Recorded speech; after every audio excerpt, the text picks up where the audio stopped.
You're listening to For the Republic, a love letter to Star Wars animation.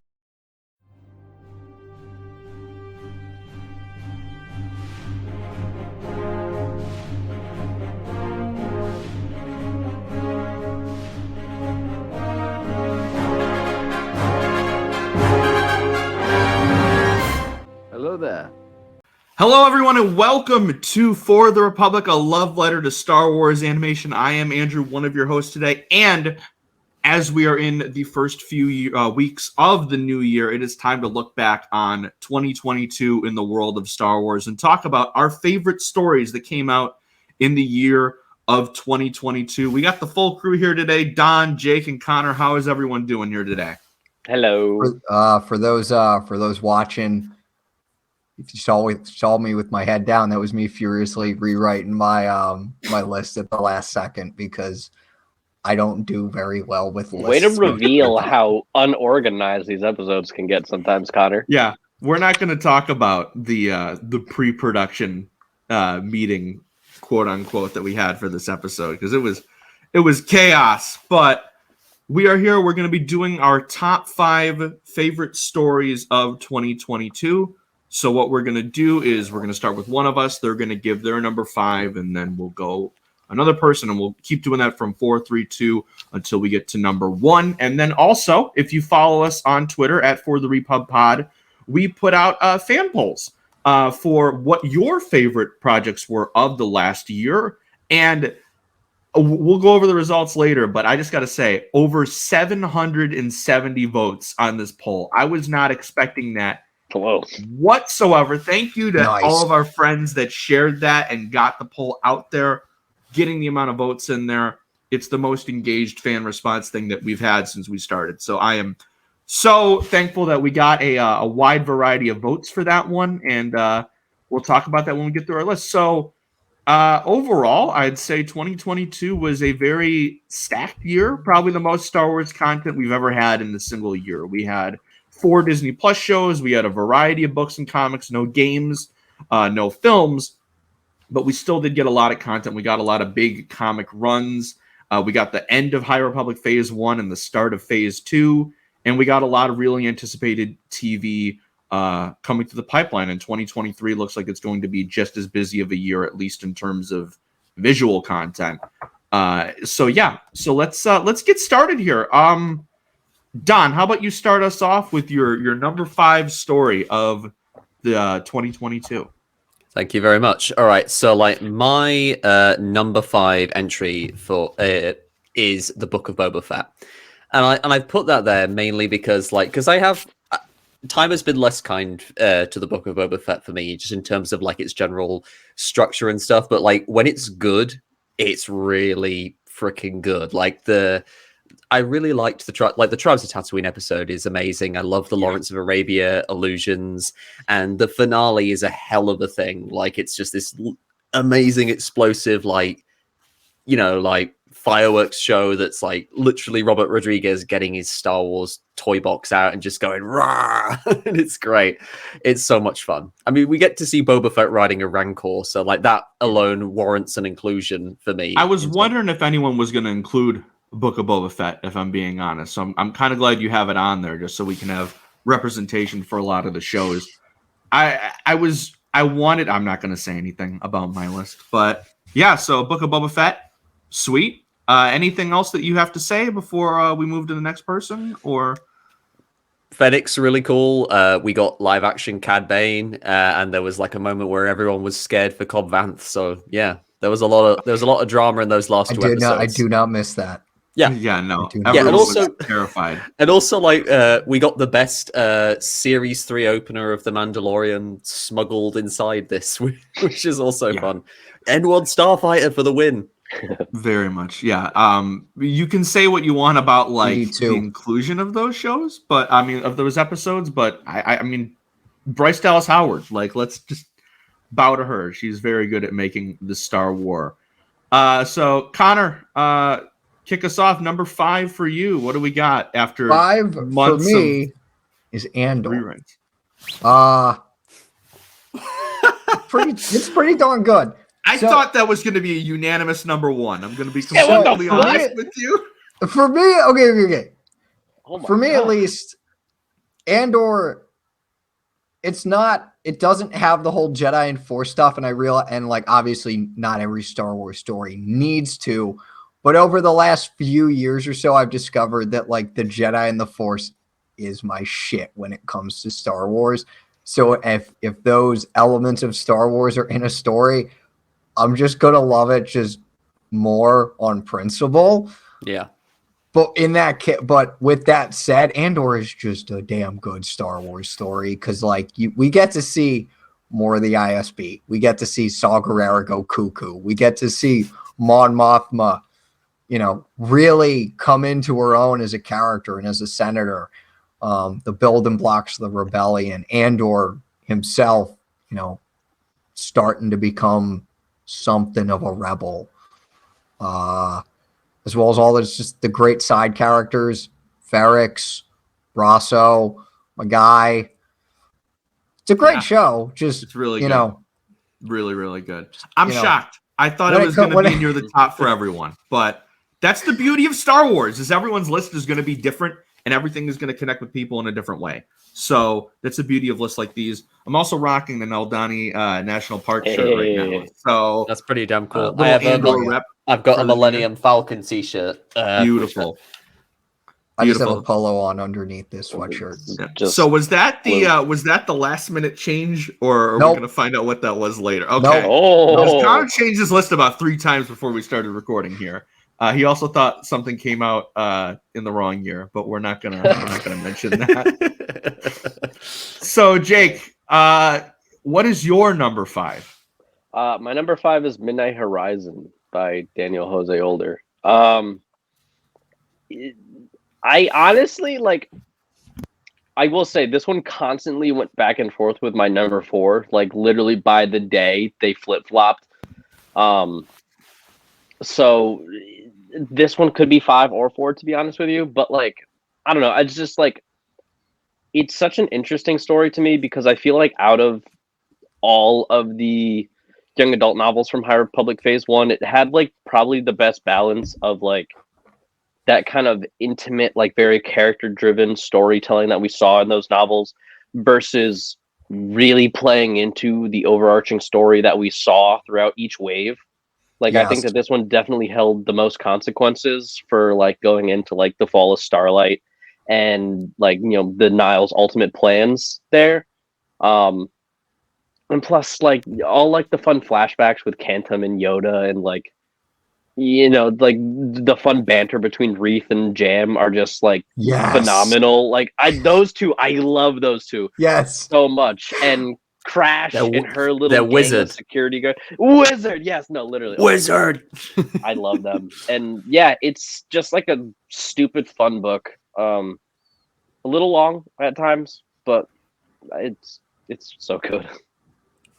Very nice. So to preface, before I get into my number 5, I'm just going to go over some of the stuff that I didn't get the chance to get to this year, which is why if you're like, where is this on your list? Here's some examples here. So, Where is this? yeah. So I am very behind on THR, so none of Phase 2 got on there. So no Path of Deceit, no Convergence, no Quest for the Hidden City. The main Star Wars comic line, the Vader run, Dr. Aphra, and Bounty Hunters, I am not currently reading, so those will not be on here. And then Midnight Horizon too. did not get on my list because I haven't gotten to it yet. And Fallen Star almost did. I'm halfway through it, but we're not there yet. I also did not read Shadow of the Sith. I don't know if you've gotten to the moment. Wait, halfway. No, I have. I don't. Okay, I've been introduced to the character. I haven't gotten to that exact moment yet. Okay. Yeah. So Shadow of the Sith and Princess of the Scoundrel I didn't get to, and I'm halfway through Padawan. Didn't want to include it. So to preface that, here is my number 5. Snuck on here at the last minute because I did do some catching up with some comics when I realized I wouldn't be able to finish Fallen Star, but I finished a bunch of comics in time for this list. My number 5 is a character study for in my opinion, one of the best characters we've been introduced to in the Disney era, and that is Crimson Reign. Kira, I love her to death. I speed ran War. I need to read that too. Yeah, I speed ran War of the Bounty really Hunters behind. and Crimson Reign. War of the Bounty Hunters was fine. The Kira Invader fight was awesome. I'm just talking about the main miniseries. I didn't read any of the connected stuff because that would have took me about 8 weeks, and I'm terrible at that. Can you But get the the main whole story- story from doing that? Actually, I hate to interrupt you. Do you know? With War of the Like- Bounty Hunters, it was difficult because I read that and then I read the Forlam one off and the Zuckus one. I was like, this is fucking horrible. But the War of the Bounty Hunters, it was tough. Crimson Reign, I felt like it was way easier to get because it's all centered on the same thing and centered on different aspects of Crimson Dawn. Like I said, I love Kira. The fact that she was reintroduced into the comics, I thought was just a great thing to put her in the middle of the Empire and Jedi era. Bringing her back, it really showed like what she needs to do or what her plan is to take on the Sith and get rid of the Sith's influence in the galaxy. Her going toe to toe with Vader and Palpatine, bringing in the Knights of Ren, bringing in the Archivist. Issue 3, which centers on the Archivist trying to find Yoda and finding Dagobah, was one of my favorite comic issues of the year. It was so damn good, and just seeing Kira like go toe to toe with the most evil people in the galaxy. Like, she's not a perfect person. She's probably more of a villain at this point than she wants to say. But seeing Crimson Dawn's like hidden influence and then getting to see the build up to it, the middle part of this trio of comic miniseries, I really enjoyed it. I love Kira. It snuck on at the last second, knocked something off that I'm a little sad that it didn't get on here. But there we go. That is my number 5. And I think I was the only one that read that this year. So there we go. All right. Nice. Don, you're number 4. So my number 4 pick is Brotherhood. I honestly, I mean, I was going into this expecting to like it just like the Obi-Wan show because, like, you know, Obi-Wan is my favorite character. I love reading more about him, learning more about him, and you know, Anakin as a character. I mean, I've always loved Darth Vader, but Anakin is like climbed up my list of Star Wars characters the more that I've come around to like Hayden Christensen's performance over the years. And this was just a really good book. Mike Chen really understands these characters, and it's the perfect coda to Attack of the Clones. It bridges the relationship that we see from, like, you know, Obi-Wan and Anakin having this awkward father-son relationship to them getting to sort of be brothers, like the actual, like, actually getting back to the brotherhood that they should have really had at, like, by the time of the Phantom Menace. And like, it's just really cool. Like, there's the whole Cato Nemoidia stuff, which is just awesome. I love the world building. I love how we get to learn more about the Neimoidians, their culture, the way you know, they actually respond to the negative, like, stereotypes that we've seen of Neimoidians. You know, it's just really cool. And yeah, like Ventress as well being here and just being like a really effective villain, and like just getting to see her and Obi-Wan like meet for the first time is just really cool. Yeah, just really good book. Really good book. All right. I haven't read Conor, that one yet. You're number Damn. 4. My number 4 Read it. is Star Wars issue 25. It almost made my list. It's so good. Yeah, it is really good. Just the first, like, all the stories are phenomenal, but the first 2 with Anakin and Obi-Wan, and then Vader and Palpatine, just like back to back, and just how they thematically connect to each other, it's just, it's wonderful. Obi-Wan Charles with Soule, you the can do no saber wrong. nunchucks. It was so good. Yes. Oh my god. And then the funeral for Snap made me like very emotional. It was so good. Yep, and I really just like the what's the line that Palpatine says? Okay, literally everything Palpatine says in this thing is just straight fire, so I can't read all of it, but like there's a part that I remember there was a part in that little in the duel between him and Vader where like Palpatine just basically roasted Vader on the importance of a saber, and it's just like, this is nothing. Like, the dark side is your friend, my guy. So it's just, it's such a wonderful comic. I love the parallels of like the Obi-Wan and Anakin fight as like the importance of a lightsaber to a Jedi. And then with the Sith, it's the saber is secondary. It's the reliance on the dark side of the Force. And the way those two paralleled were really good. And I loved all of the stories in that one. But yeah, no, it was a really great issue. So I'm glad it got some love here. I wanted to put that one on my list, but I didn't know where because it's it so was an different interesting from one. like the stories that it's set in. Like they didn't want to say like the 2020 now Star Wars run. Yeah. Because I'm behind on that, but I've read that issue like 4 times. It's so good.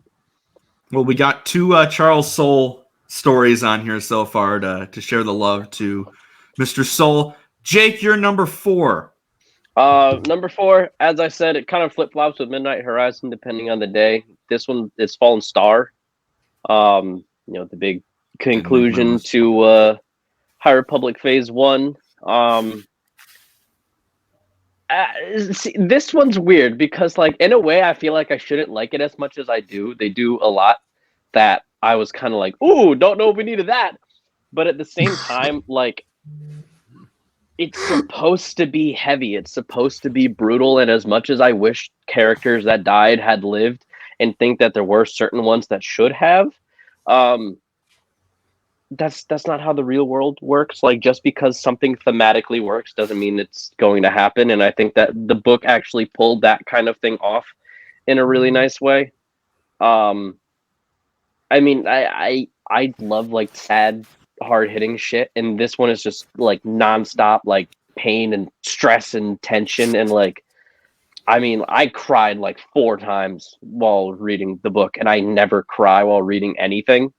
So yeah, that one. But like, again, it goes back and forth with Midnight Horizon a lot. It kind of depends on like whether I'm feeling like in a painful mood or a slightly less painful mood, because Midnight Horizon is still painful as shit. But yeah. Yep. King of Pain likes pain. What do you know? Pain.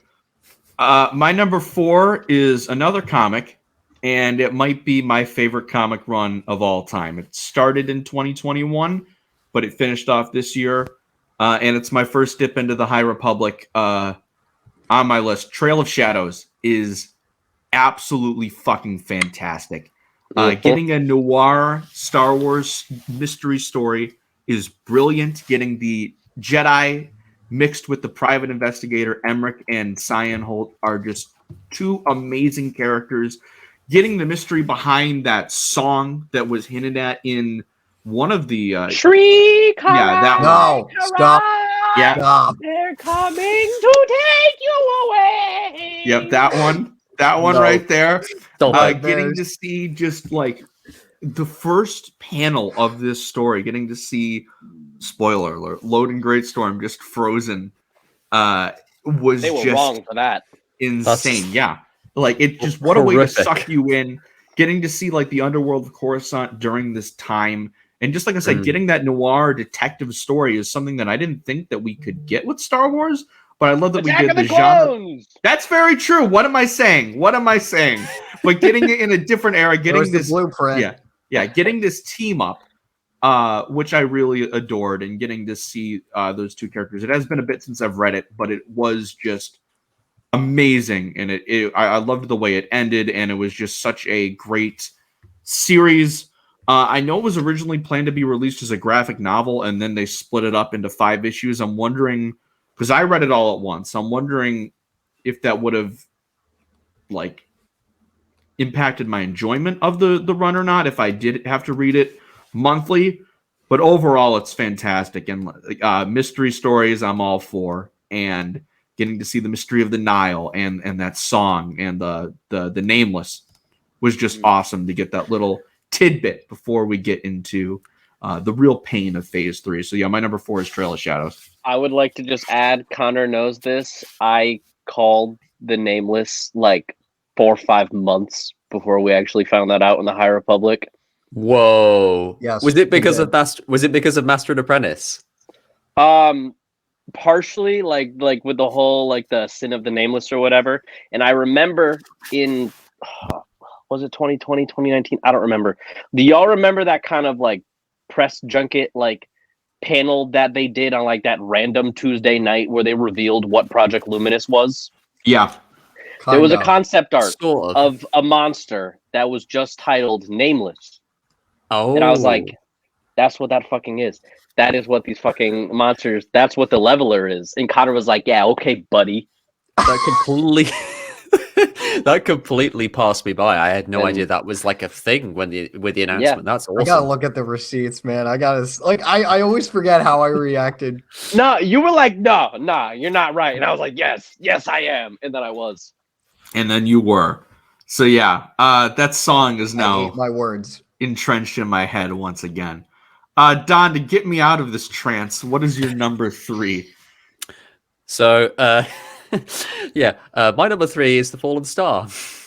I'm gonna be the only one that doesn't have it on my list. So like, I also went back and forth because I really enjoyed Phase 1 of High Republic, like, and I kind of went back and forth on like what book. I knew I wanted to put at least one High Republic book on this list, but I didn't know which one to do. I was like, is it going to be Light of the Jedi for being so epic and this amazing starts, this like rollicking, start to Phase 1, or is it going to be Into the Dark for how it like expands, it like builds on like the whole Amaxian thing, like that whole stuff with the station and the Drengir, and like, it just kind of deals with like stuff about the Force and the Jedi and things that I've always wondered about. But like, no, I had to go with Fallen Star because, as Jake said, this is a book that like that genuinely emotionally affected me on a level that I wasn't expecting. Like, it got to like the latter half, and I won't go into spoilers, but there was a moment like towards the end of the book that there was a moment that made me cry, and there was a moment that made me go like literally just like I had to put the book down because In what way? because I was so horrified by what had just happened. I think I know And exactly what you're talking about too, and I want. I Yeah, think I do too. Yeah. I'll message you the bit. I'll message you both the bit like afterwards. But yeah, I'm like 99% sure I know. yeah, I think, too. but it's such a like Jake said, it's such a heart-wrenching story because it really makes this whole very sad, like heavy chapter in like that essentially closes out the main line for Phase 1. It makes it feel very real, and you are constantly kind of like getting the sense of the struggle that the characters are under. And like, even though I hadn't read all the preceding material for Phase 1, like, I really liked how it brought as many disparate elements from like previous books into its story, like how it brought characters from who were in Out of the Shadows or who were in Into the Dark. And like, also there is a character here that is just like the absolute worst. And not to get into spoilers, but yeah, but like that character, just the absolute worst. Also, Andrew, there is a line that involves that character. There is a line that you will get to later on that is just one of the hardest fucking lines Claudia Gray's ever written. And you will know once you see it. Like Claudia Gray, like, and I am probably also biased as well because Claudia Gray is probably my favorite writer of like all the Star Wars novelists currently working. Like, my favorite book before like going into High Republic was Master and Apprentice, which she wrote, and like, that book is awesome. But my favorite was Lost Stars. So Lost Stars is great. But Bloodline, another top 5. That's the thing, is I love Claudia so much. I don't know why it's taking me so long to get hooked into this one. I don't like. It's that ridiculous buildup in like. The thing that I compare Fallen Star to a lot is Avengers Endgame. Like, you go into it knowing shit's gonna go down, and then you're just kind of spent waiting for shit to go down, and then it finally does, and it just shits all over you, and then the end is just like a nonstop tumble. Yeah, like it's to be insane. completely Exactly transparent. that. I haven't touched it since I got COVID about a month ago because I just couldn't concentrate while I was sick to read anything, and then I just haven't been in the right headspace to just sit down and read a full book. But if I redid this list a month from now, it would probably be on mine. But here we are. Conor, you're number 3. Is it also The Fallen Star? No, it is Kenobi. Ooh! Okay, now I have no idea what your list is. Okay. So Conor's list is probably the most surprising, I will say, like, to me at least.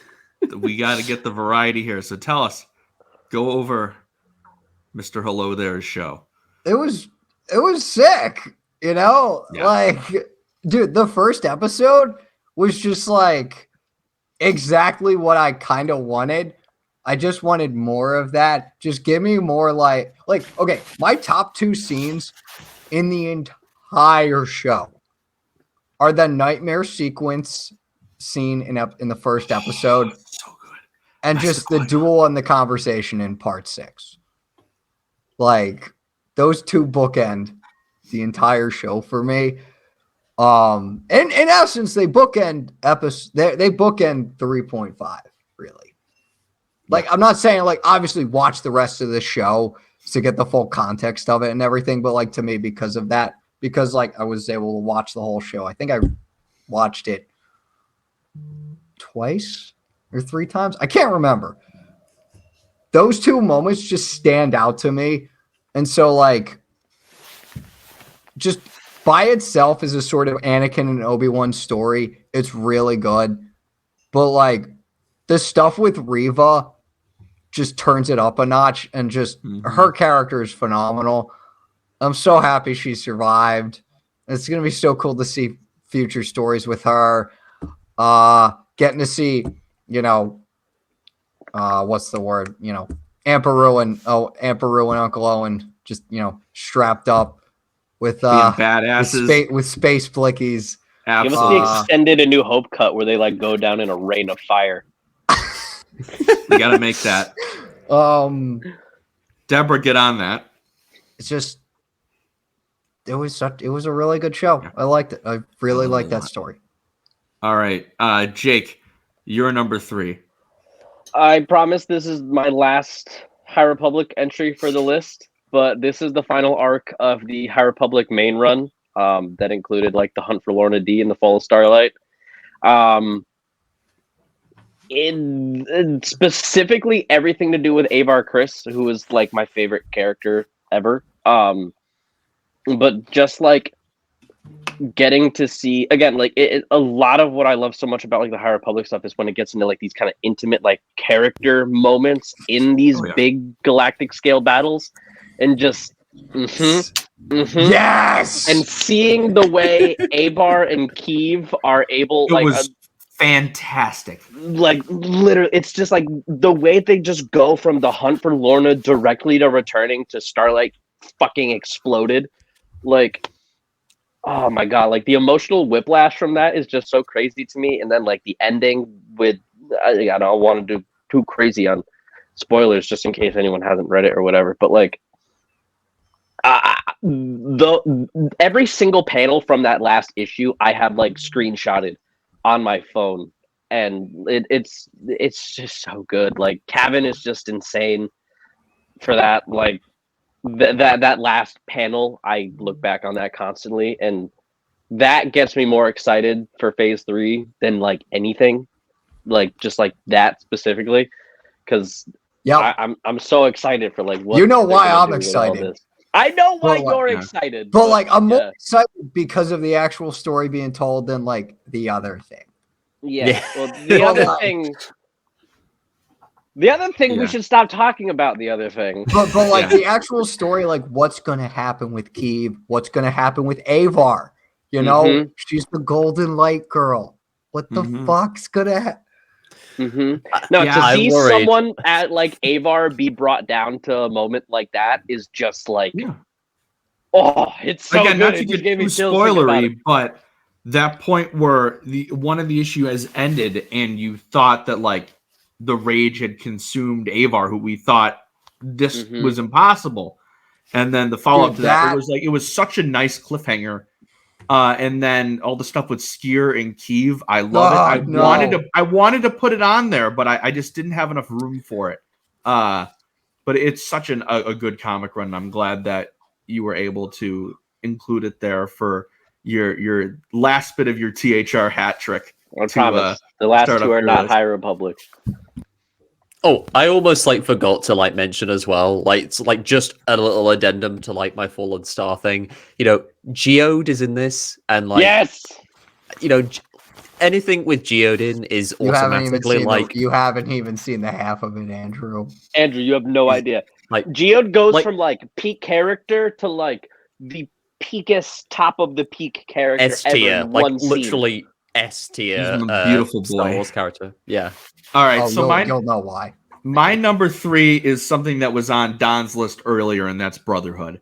This is the quintessential Clone Wars prequel fan novel, at least in this new canon for me. It was such a nice, just like getting it at this point where it's like right after Attack of the Clones, Anakin has just been knighted, so you still have that like tension between Anakin and Obi-Wan that was present in Attack of the Clones, and it slowly develops into that brotherhood from Revenge of the Sith and the Clone Wars. We finally get to see what that business was on Cato Nemoidia, getting to see the humanization of the Nemoidians, which is one of the first things that I talked about in our last Bad Batch recap, was how Bad Batch is kind of doing this thing, and other forms of canon are doing this, where we're seeing kind of the humanization of these separatist people and planets with Raxus and with Sereno and Bad Batch, and then we saw it here in Brotherhood with the Nemoidians.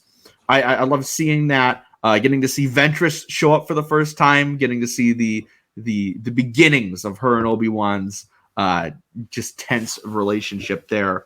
And just getting to see the overall politics of the Clone Wars and seeing how much Palpatine really did manipulate everything.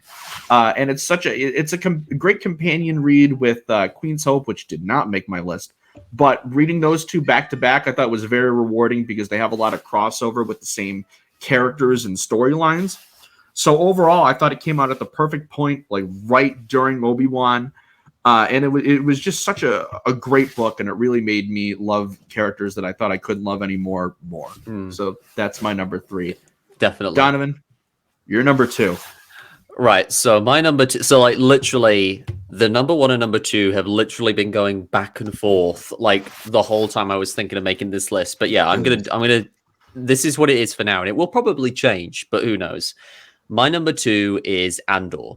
Andor was like a really good show, and I like an excellent show. Like the fact that it was able to like come out, you know, just and stand and hold attention from not just Star Wars fans, but like general TV audiences, you know, with shows like Lord of the Rings and the Lord of the Rings, Rings of Power, House of the Dragon, and all of these other shows. It was just really awesome to see, but it's so good at like exploring the rebellion. I love just seeing the fledgling days of the rebellion explored. I love seeing how it plays with morality, and it gives us these complicated characters like Luthen Rael, and explores like what it means to rebel, and like it gives us this like really, really interesting origin story for Cassian, because I would never have expected a character to be invested in the journey of like Cassian Andor, because like no offense to him, he was a good character, but like he was never my favorite character in Rogue One. Like there were always these other more colorful characters hogging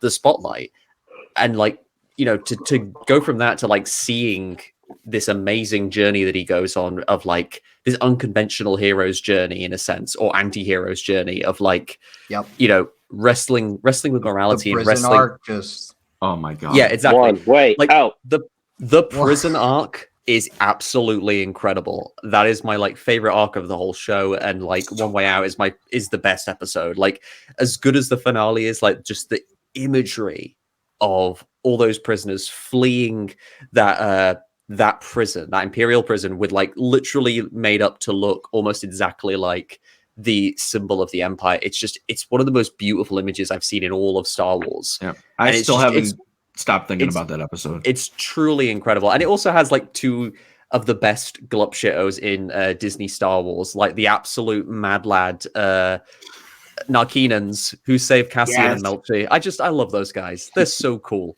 and they talk like this. You know, you can't not love Star Wars aliens who talk like that. You know, scab the Empire. I love it. There it is. Love those guys. Scab the Empire. All right. So I think I have figured out Don's number 1. Conor, you're number 2. Edge of Balance Volume 2. Oh my god! I completely forgot about it. I forgot about I that. almost did too, until like before we recorded. And I was like, wait, that was sick. Fuck, that could have made my list. Damn it. Okay, I'm gonna have to ask something once we're done, or before we get to our number 1. But go ahead with number 2. I mean, it starts off like, I know how with most stories that continue like a previous story, it's they say it's like a natural continuation, but like you can tell there's something of a little time jump, and it doesn't. For me, at least, it does. There are some stories that say that, but they don't feel as natural. For Edge of Balance Volume 1 to Volume 2, for me at least, that was not the case at all. Like Volume 2 felt like it picked up right where Volume 1 left off. Because you see Lily and Kieran cleaning up after everything on Banshee, trying to restore order, trying to restore peace.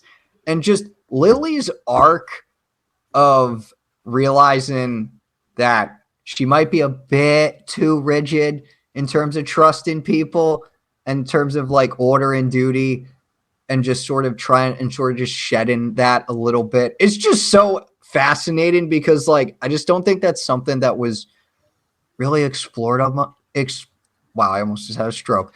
Really explored enough with Jedi characters, and the fact that like we got to see Sav again was super sick. Sav Like, Mulligan is underrated for me as a Jedi. She's awesome. I love her. She is So phenomenal. She's in my top 10. She just serves as like- such a nice like mirror to Yeah. Lily, or like a reminder. I don't know. I don't want to say mirror, but also mirror / like reminder of what like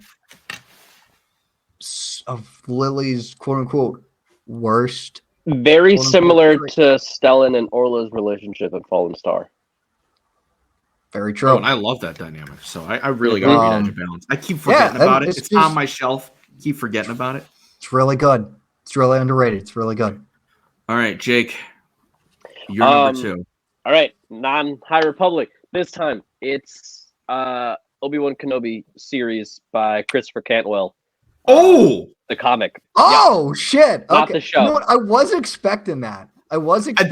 See, that's the thing. I was like, but you trying to piece this together. I'm like, see that I haven't read where that. is that going to be? There we go. All right. I haven't read that. That's a blind spot for me.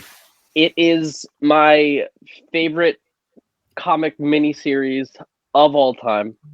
It gave me my favorite battle of the Clone Wars. Wow. Probably, I won't say Legends as well, but like excluding 2003 Clone Wars battles, yes, favorite Clone Wars battle of Legends or canon, either one. Getting to see more of Anakin and Obi-Wan's relationship back then, I'll say current period, Obi-Wan kind of like reflecting on his past, like seeing everything from his childhood to his relationship with Qui-Gon to, being a master himself. Like, it's just like there's so much there, and there's so like, especially the Clone Wars stuff. I think specifically it was issue 3 and 4 that really just like cemented it as like my favorite comic series, and like Obi-Wan story in general. It just like the way we got to see how Obi-Wan like reacted to like the way the Clone War was, and like being a Jedi during this wartime, not so much getting to be a peacekeeper, but like a warrior, and seeing what that did to other people around him, it was ridiculous. And like General Meetrix, or I think that's how you say his name, is like my new favorite Club Shido. Like, he's insane. And I love him. I don't know who he is, but he sounds awesome. I am absolutely going and reading this the minute that I have it digitally on my phone. You need to read it. It's 3 and 4 are just. I have like every single cover variant for issue 3 because that's like my single favorite comic issue of all time. Like, it's ridiculous. It's issue so good. 3 and issue 4 are 2 of my favorite stories of all time. Issue 1 I thought was really good too. The only thing that bumped it off my list is I thought issue 5 was a little underwhelming. I agree. Issue 5 was a little underwhelming for me, but like, I feel like it rounded out the story enough. Like, sure, I think we could have gotten a little more from it. Honestly, I think if anything, it kind of had a little bit of the Disney Plus show effect, where like I wanted more. I wanted like 2 or 3 more issues. I just felt like it didn't connect back to what it was establishing in the rest of the series. But I feel like it connected to his mainline story enough, which I feel like was more important than connecting to his own reflection. Yeah. But like Nah, definitely. Like, I wanted more Clone Wars and Matrix stuff, and I really hope that we do get more with that character because he's just like insane. He reminds me a lot of Theo McGrath from Attack on Titan. Oh, For anybody that knows what yeah. I mean. Yeah. Yeah. It was a really great series, and it's going to be in my honorable mentions. But my number 2, like Don, I went back and forth of like, there's one that I'm like, I feel like this is going to be my number 1, but then there's the number 1 in my heart, and the one that means the most to me. But deciding on it, I had to go with it. My number 2 is Obi-Wan Kenobi, the Disney Plus series. This is maybe the Star Wars project that's meant the most to me ever, just in terms of how much of a prequel kid I was. The fact that Obi-Wan is my favorite character of all time. The fact that we got Ewan and Hayden back, getting to see Bail Organa again, getting to see little Leia and this little bastard right here who I love so much. Again, just the high that I was on when that series was airing. Okay, thanks. Dude, I'll never forget the 2-episode premiere after finishing. I just called Jake, and we were just like, "What the fuck?" No, well, that was at like 3 a.m. during celebration too. It was like I was so like sleep deprived. The beautiful the thing that it just has such a weird thing about the show is it feels like it came and went, but its influence is still here. Like the fact that we got the first 3 episodes within 4 days, 5 days. But part 5 and part 6 to me are perfect. The Attack of the Clones flashback is still just ingrained in my mind, and then the final fight with Vader was a great parallel. They weren't kidding when they said rematch of the fucking. Yeah, they weren't kidding. It's a great parallel to not only the Revenge of the Sith duel, but also the Ahsoka and Vader duel on Malachor, and the flashback duel. Reva was such a great character, like Conor said, getting to see Uncle Owen and Aunt Beru packing heat. Just so many great moments. And then the memories of that was the first show that we did weekly recaps of for this podcast, which was just so much fun to look forward to every week. It's a brilliant show in my mind. There are some little problems with the production that, again, they were backed into a corner. I do wish it looked as great as Lucas. Say Start fucking giving your shows enough money. But I don't know if a season 2 is necessary, but I would do anything about to the see path. Ewan again in a spinoff about the path, please. I didn't even mention the path. Tala, Roken, Ned B, the one guy that died in part 4 or 5 that everyone was obsessed with for a second. Freck, that fucking piece of shit. Fuck Freck. Fuck Freck. The fourth sister being, she kind of, yeah, but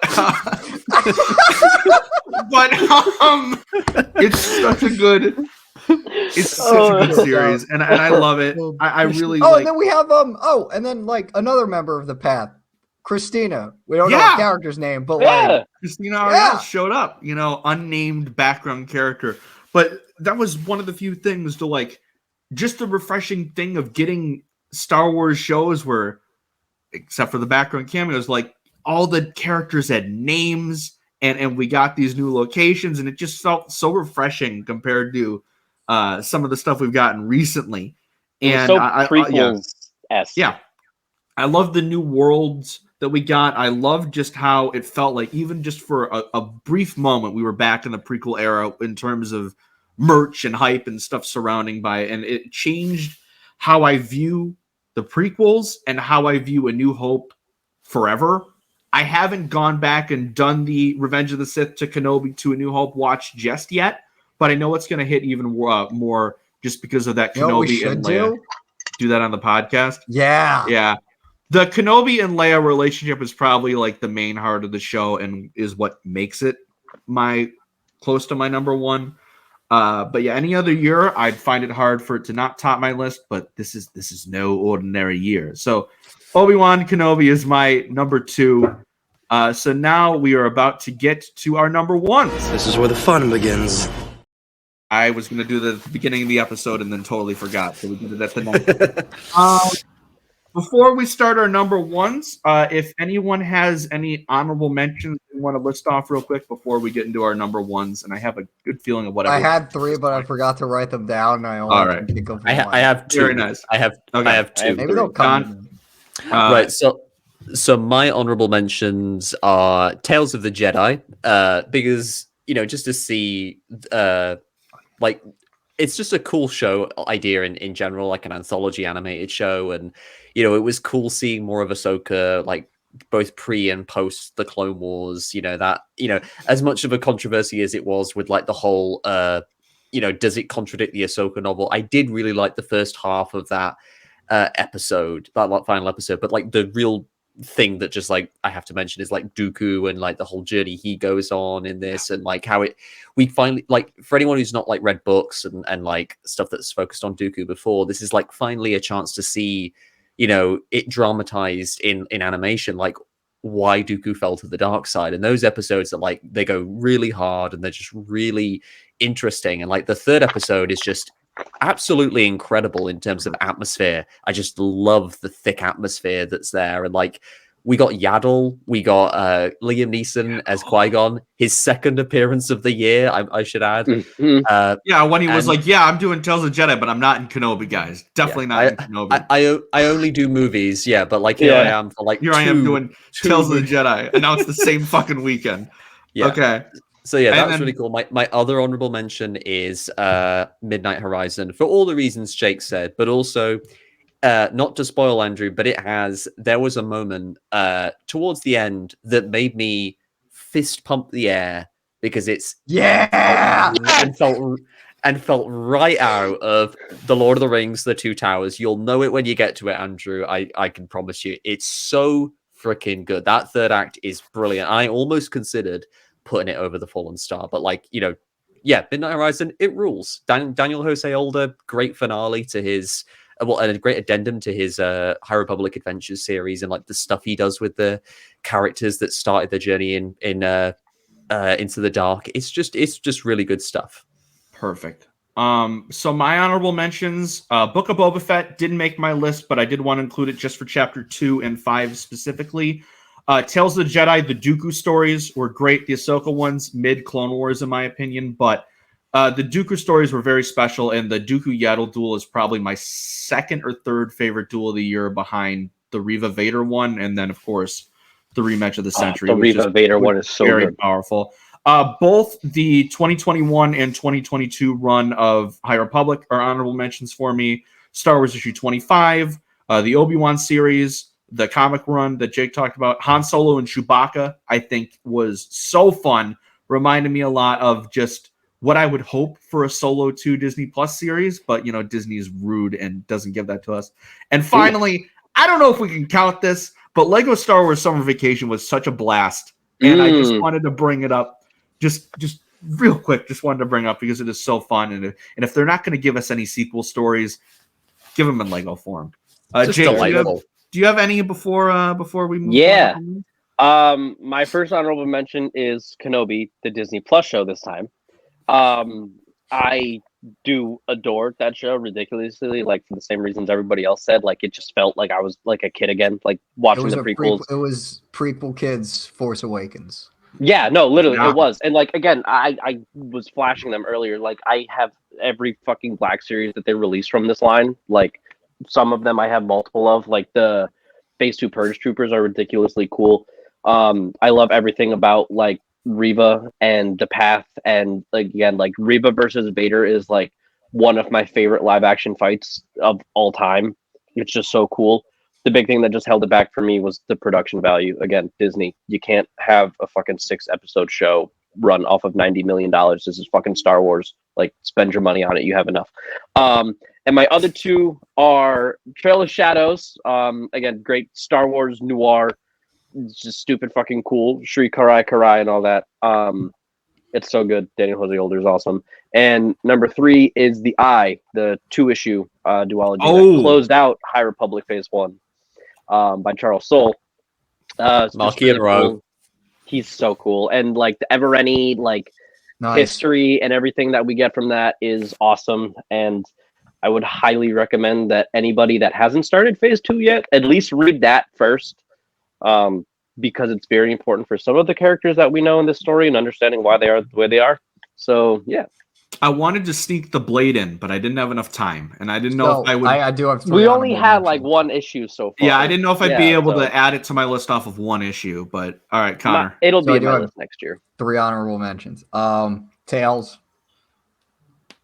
Star Wars issue 20. Yes. Really good. Yeah. Is For that various- the one with Elzar? Yep. Okay. Yep. Elzar, man. It's very good for various reasons. And what was my third one? Wow, I forgot my third one. You don't write these down?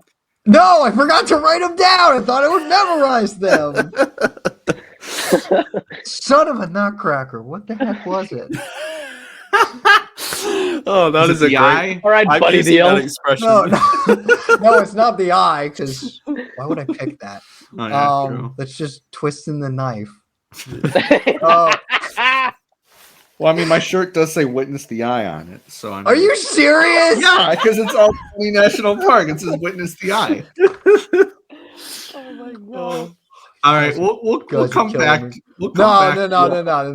No. All right. It's just So Connor has 2 honorable mentions. Don, you're number 1. Let's round things out. Right. So you've probably guessed it by now, but my number 1 for the year is Obi-Wan Kenobi. I mean, I've probably got like Andrew, like just a ridiculous bias hanging over me because I grew up with the prequels. I loved watching them. You know, it was constant rotation when I was a kid. I love Obi-Wan as a character. Like just any more exploration of Obi-Wan is always going to be awesome for me to see. And this is the kind of project where if you had told my 12-year-old, if you've gone back in time to like 2006 and like told my 12-year-old self that this was going to be a show, I would have absolutely lost my mind back then. Yeah, this is just imagine that. Exactly, Like go into 2006 and being like, hey kid, Obi-Wan's gonna win an Emmy. Yeah. For Obi-Wan Kenobi, and you're just it's gonna be like, wait, it's a show? a show. Especially because we've been thinking about this since like what, fucking 2014 when it was originally rumored that they were gonna do a Kenobi story. Yeah. And then we had like 5 years of you and being like, I don't know about this. Like they haven't talked to me. And then recently, Anti- Pablo he's- Hidalgo was on Twitter like, yeah, this has basically been in development in one form or another since 2016. Which is just Like- it's so like I always Ewan is got the a sense that there anti-Andrew was. Garfield. He's the no, not Andrew. Yeah, Andrew and Tom Holland. I Tom always Holland, suspected it, and it was so nice to have my suspicions confirmed by then. But yeah, this is such a good show. Like I love that they found time to tell this really meaningful story that like paralleled, like it's really meaningful character piece that paralleled the movies, like it parallels Luke's journey in The Last Jedi really beautifully, but it feels it feels specific to its own like story, and you have like this kind of stuff I would never have expected, like Leia being here and being played so brilliantly we all thought by it was going to be a Luke. exactly, Yeah. and she's so brilliantly played by Vivian Lyra Blair, and I love seeing Leia and Obi-Wan have this dynamic. Like you said, Andrew, it forever changed how I look at A New Hope, and that's a great thing for like a prequel or an interstitial Star Wars thing to do, to like change how you look at like the previous films or like the films that will come after it. But and then of course, like we've said about it, the rematch of the century, it's a hell of a thing. Like this is probably like the scariest Vader has been in a while, and Vader's often scary in a lot of the Disney stuff, but like this is probably the most in sync I feel Anakin Skywalker and Darth Vader have been as characters. Like for the first time watching it, I didn't kind of have that weird disconnect that I think a lot of us often have, like when perceiving Vader versus Anakin. Like it's very easy to think of them as different characters sometimes because, you know, partly because of the performers, but like here you really felt that, you know, because they actually like, you know, they had Hayden Christensen come back, and I'm so happy that, you know, after so long of being so like reviled by like a certain stripe of Star Wars fan, I love that Hayden Christensen got to come back and like actually deliver this really good performance, this like excellent performance that like brings together like his performance in the prequels, Matt Lanter's work in the Clone Wars, and also like just perfectly mesh with James Earl Jones in that amazing scene. Like, and like this did the Rebels like Ahsoka versus Vader scene. It did it better. Like the emotion, like I have not cried at like a piece of Star Wars media as much as I've cried at that episode. Like, just it's an incredible thing. Like the duel is amazing. I'm not gonna lie, I like it much better than like both the duels are both really fucking good, but like in terms of like the conversations between the two, the Obi-Wan Vader one just does more more for Obi-Wan's character than it does for Ahsoka's character in Rebels. That just puts it over the top for me. Yeah, and you have like you have this incredible fight, and with an Plus, it's outcome just that you more would never impressive expect. Seeing the gash in live action. Like I don't want this to turn into animation versus live action because like seeing Star Wars Hayden, animation, like Anakin, it's just in that makeup, like dude. And the fact that we have both it happen on both sides of the mask. It's right.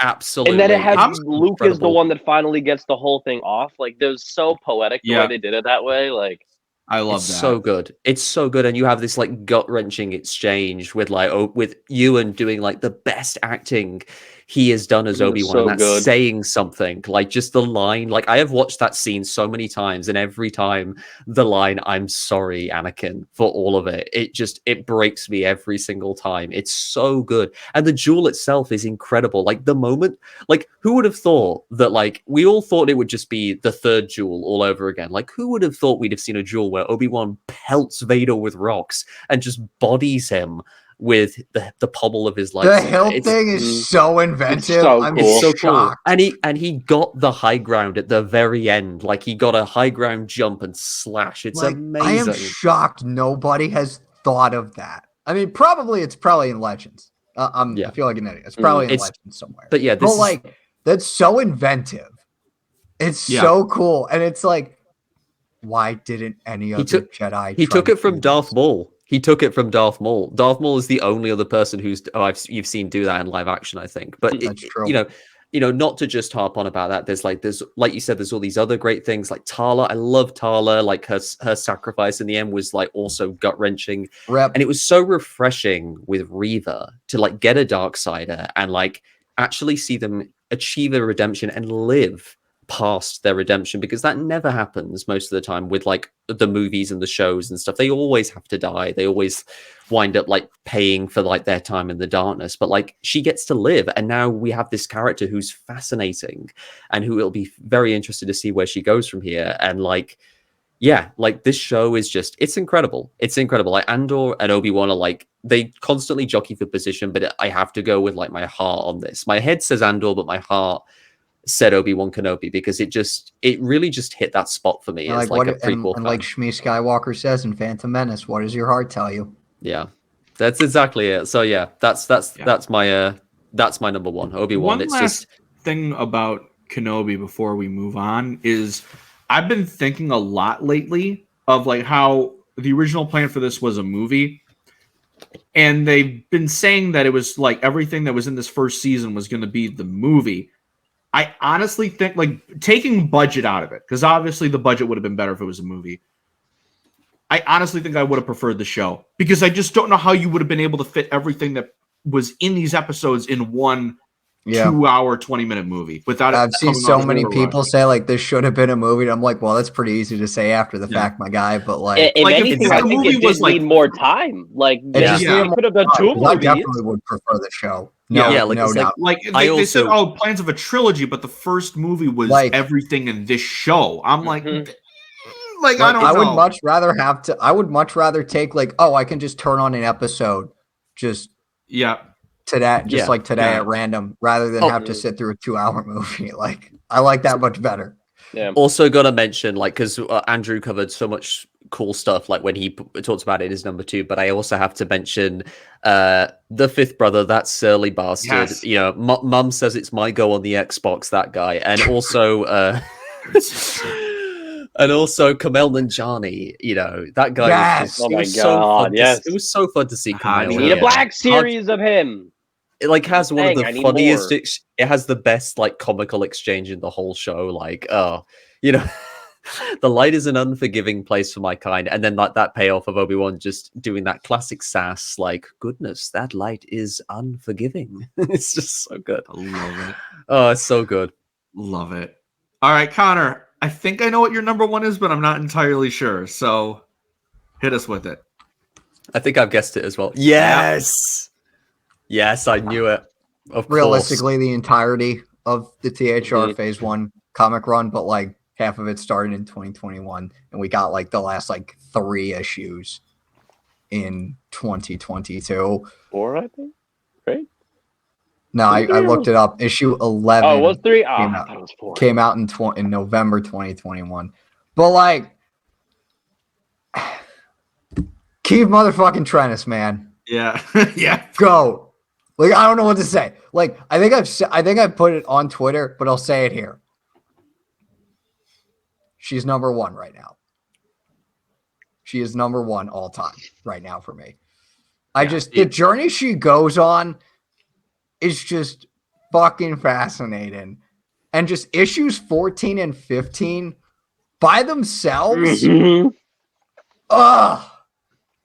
I just like the conversation that you get with Avar and Keeve, and like Keeve has that really, really sick moment of wisdom talking to like motherfucking Avar Chris, and she's like, none of us are perfect. And it's like, we all know that, but like she probably still knows it, but like how much you want to bet Avar has it buried deep down?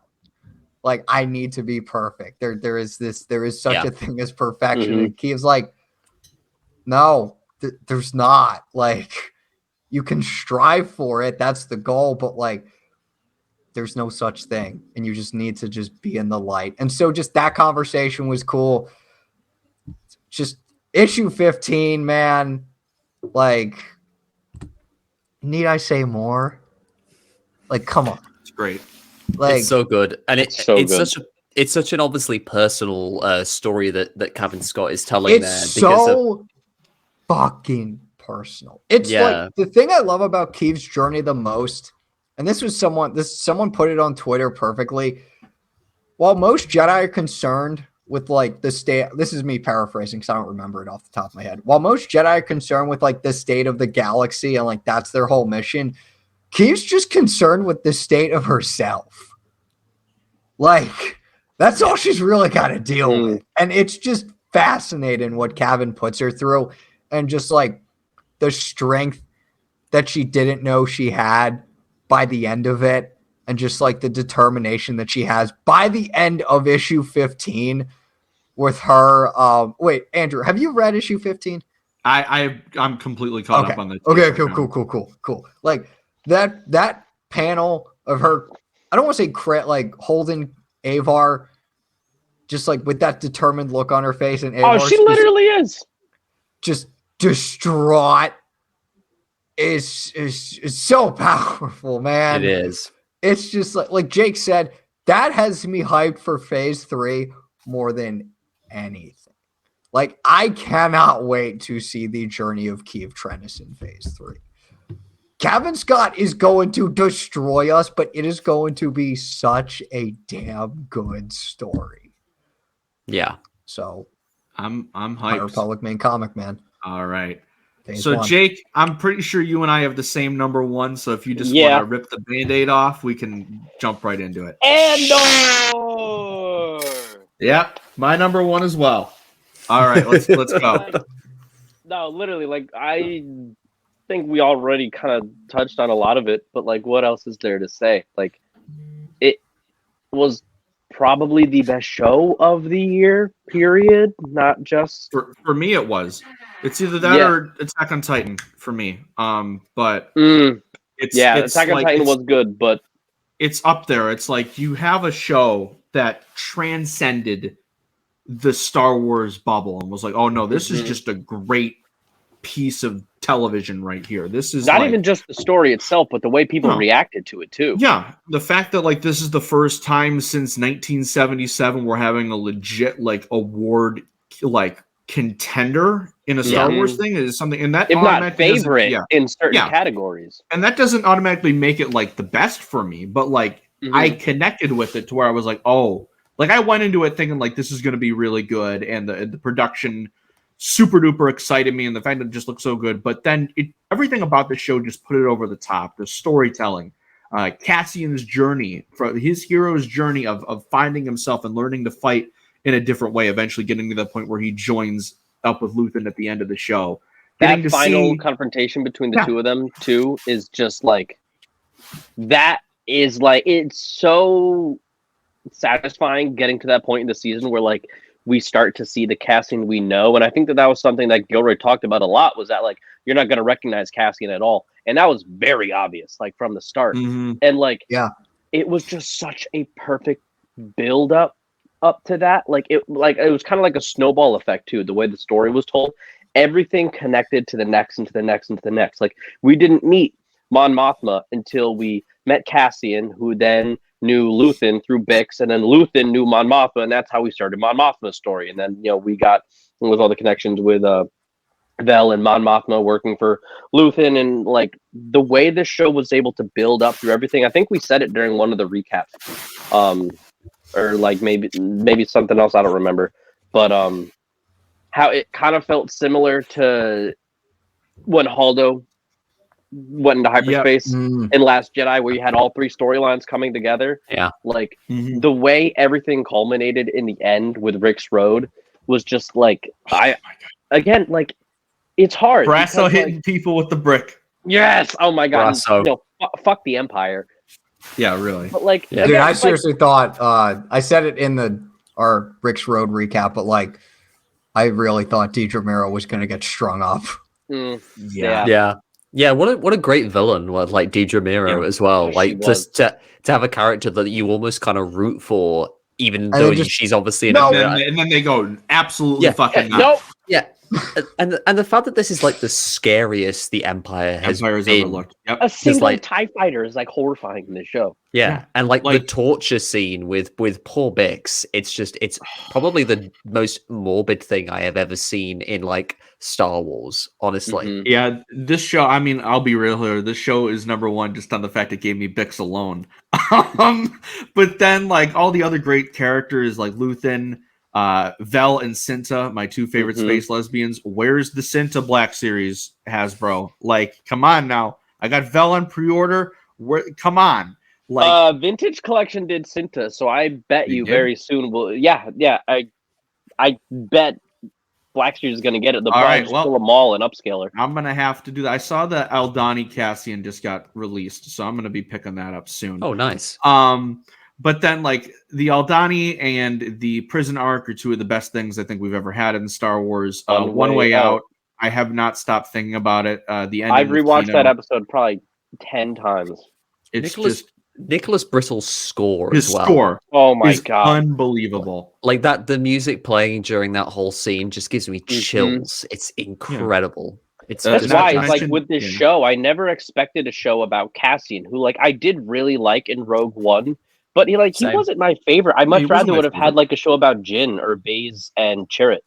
But the fact that we were able to get this show that is just on such like an intimate, smaller scale level, because I'm with Conor. Like I'm all about the Jedi and the Sith and like the fantasy aspect of Star Wars. I do like the real like gritty war stuff every now and then. But for the most part, it's like I feel like I've gotten a good amount of that, and then like there's a lot of Legends content there. So I was like, okay, I'm sure this will be like a good, really well made show.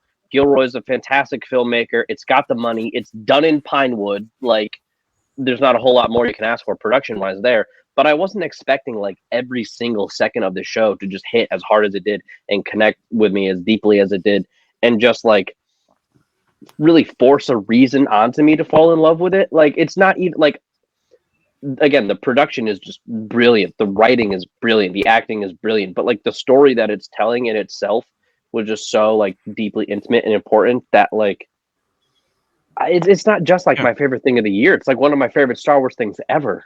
It's tremendous. And I think we talked about how scary the Empire is. It's like the sheer like vitriol and venom that this show gave me for several characters. Tim, freaking Scheme, Perrin, like you keep going on and on and on. Chandrilla. Yeah. Oh, Like, Trindrilla's yeah. skeevy as hell. That whole planet nasty. Mon Yeah. Mothma's fucking January Dumbass. 6th daughter I over just- there. Oh, we talked about it, but I can never fail to not mention it. The fact that we all thought Chandrilla was going to be like another Alderaan, because like, oh, Mon Mothma's there. Mon Mothma yeah, was it's got from pretty there. mountains and shit. Leia, raised her son there. It's these really cool rebellion leaders are there. It seems pretty cool, right? No, it's conservative as fuck. Makes a whole lot of fucking sense too when we learned that the New Republic based its first fucking capital out of there too. Now we're like, oh, that makes more sense why they got fucked. Oh, And again, shout out to Oh. Genevieve O'Reilly for the wonderful performance. And So again, good. just showing also that. shout out to one of the funniest fucking moments in any Star Wars content with it's tubes. Yeah. Like, I don't know how the fuck he talks. but The Saw and Luthen scene alone is enough to. I don't know what he's top the list. talking about. Yeah, But, it was. And just so good. quickly, I think it's hilarious as well that we went the whole way through recapping Andor, and never once did we mention Diego Luna's obsession with Jabba or Yabba. he needs to touch Yabba's. It's so great. it's getting clipped. It's my favorite thing. Just like because I had no idea, just like seeing a montage of him saying, I want to touch Yabba. The texture of Yabba is something I need to discover." It's so Yeah. so great. Give that to us in season 2. Yeah, like But- that's the only Star Wars cameo I want in Andor season 2. Like Mhm. no one else, Well, just Yabba. because there were no Easter eggs in this show. No, and yeah, not none, none. zero. no politics. Nope. This is- none. Even in our all Star Wars recap, this bit continues here. I love it. Oh, I Yeah, asked like- to continue. Yeah, it's like this show had some of the best Easter eggs in like Star Wars. You had a freaking Star Killer armor, a reference to like the Rakatan Empire, just all Mhm. kinds of awesome stuff. It's like The Mortis family mural. You got the Jedi Temple Guard mask. yeah, freaking The Indiana production Jones. designers are in love with Mhm. Solo, with the amount of like little Solo tidbits that we got in this show. Like I don't blame them, but like it wasn't me, guys. I promise, it wasn't me that snuck those in. But yeah, no, this show's I love it, and the fact that again we brought up Cassian in Rogue One, like he wasn't one of my favorites, and Rogue One was never one of my favorite movies. But like how Obi-Wan has influenced A New Hope and Revenge of the Sith for me, this has made Rogue One such a more rewarding watch. And the fact that this show happens and we don't even have K2 in the first season, but we have Cassian as such a fleshed out character to where now he's like legitimately one of my all-time favorite Star Wars characters. And the off of line just with one "I season. burn my life for a sunrise I'll never see." Looking at that with Cassian's end. Yep. The Mhm. speeches in this show are incredible. It also just has me thinking that I think 12 episodes is the way to go going forward for a lot Yeah. of these shows. 10 at the bare minimum. The 6 to 8 have been fine, but with a lot of the Star Wars and the Marvel shows, I feel like I'm missing something. Like I The feel big well. thing that you Another notice episode or with two. the 6-episode seasons is the conversation in the end, whether it is truthful or just like, complaining, is whether this should have been a movie or a show. Every Yeah. single time we've had a 6-episode season is this, they could have done this as a movie. It would have been better as a movie. Not one single fucking person said No. that about Andor. There is no way this show could have been a movie. It No. would have been It could have been 3, boom, boom, boom, boom, 4. boom. Yeah. not Mhm. 1. Yeah, Yeah, I I know. th- Yeah, and we haven't even mentioned Andy Serkis. Andy Serkis turning up out of nowhere and like turning in this incredible I need performance. Randy Serkis as like just himself in just stuff. Yeah. Yeah. It just has me wanting like a lot of the people that voiced either mocap characters or CG characters to have Dude, an I need opportunity like this. Lupita. Yeah, I was gonna say give us Lupita in Yeah. something. Give us Lupita in If Acolyte. she shows up in the Acolyte, I'm gonna shit my pants. Make her a Um, Sith or something. I feel if like she To be shows up- entirely honest with you, Maz period showing up in Acolyte would be Yeah. cool, but I yeah, was gonna say, Lupita needs like a give face role. Lupita, 'cause she's like, a as brilliant herself actor. and as Maz. That in would be funny. Could something. you Would imagine be- them talking to each other like Lupita Nyong'o talking to Maz? That would be great. That would be great.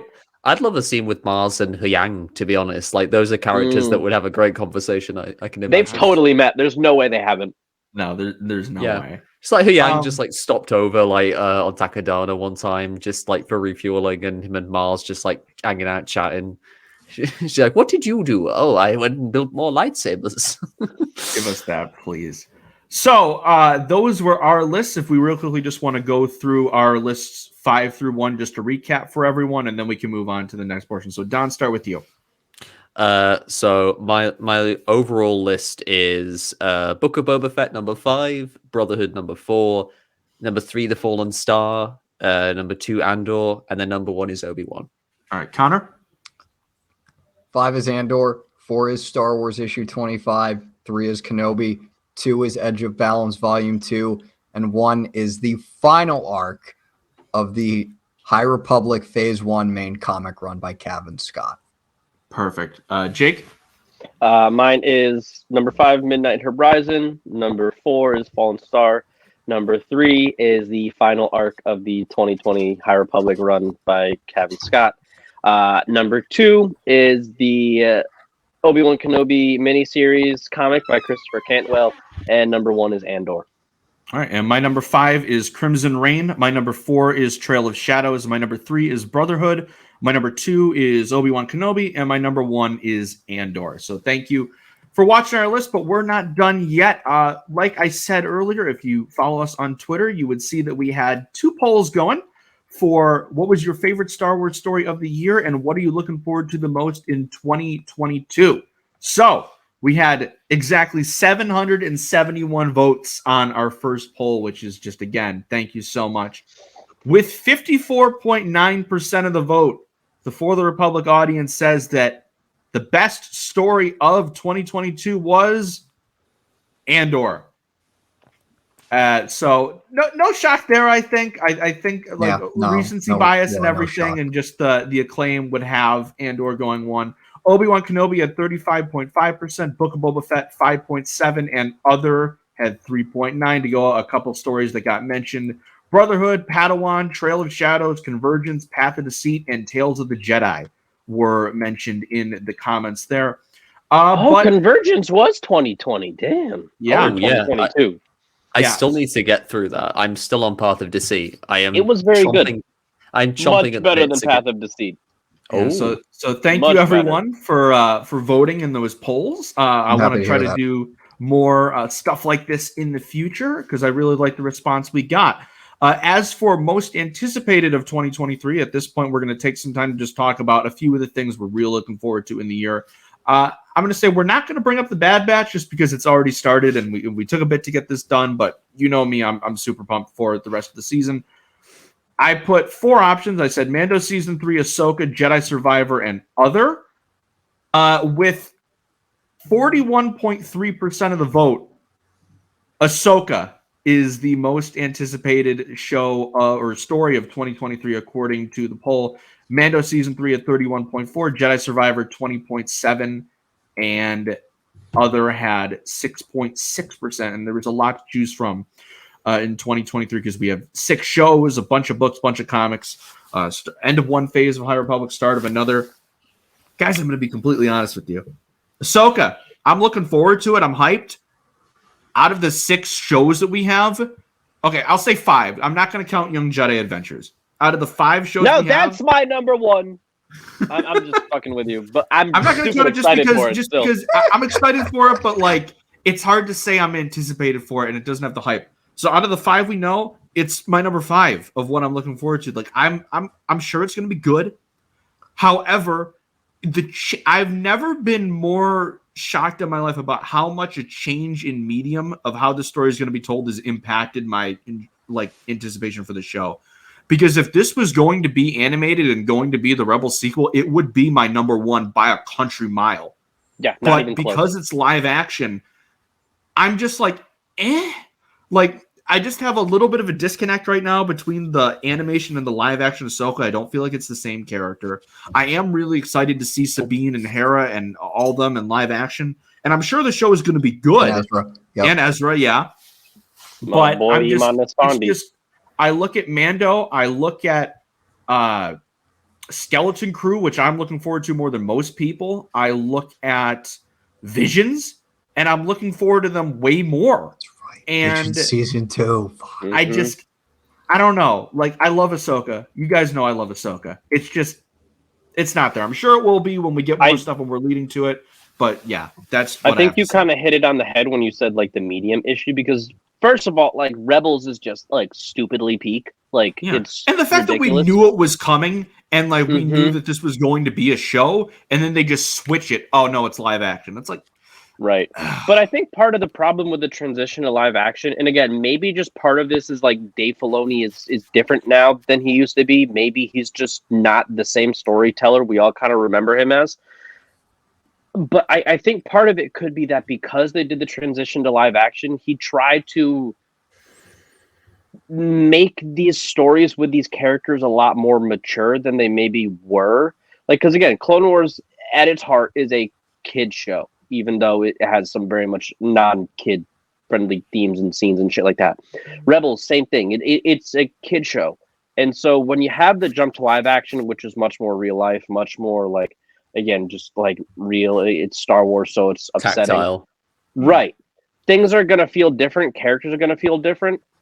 And to be entirely honest with you, I fully expected that when we learned that we were going to start getting live action Ahsoka and these live action characters. And I want to say that that's the reason why there's such this disconnect between like what we've gotten with Ahsoka in live action so far and what we know her as from the last, what is it now, like 15 years of the character. I think it's going on 15, yeah. Yeah, I don't think that's why. I think that for whatever reason, the way Dave treats the stories now, he's a little more okay with being lenient with character consistency. And that, for me, is the biggest reason I would put this show at the bottom of my excitement. I'm just wondering for next year. how Sabine and Chopper and Ezra are going to translate to live action. Thrawn, I'm not worried about. Thrawn, I feel like is going to be awesome, and same with Hera. I'm still very worried for Thrawn because just the way they're trying to adapt, or what it sounds like they're trying to adapt, Heir to the Empire. Like, don't get me wrong, I love Thrawn in Rebels, but he is a little inconsistent with the books. But I'm afraid that here they're just going to go full stop. Are we going to get Luke in oh God! What about Luke, the second clone? Like, when are we going to get him as well? I don't know. Well, hey, or are we going I to get forgot who Ezra? from Bad Batch. Bad Batch was saying that Bad Batch and the Mandoverse are purposefully tying into all this cloning stuff.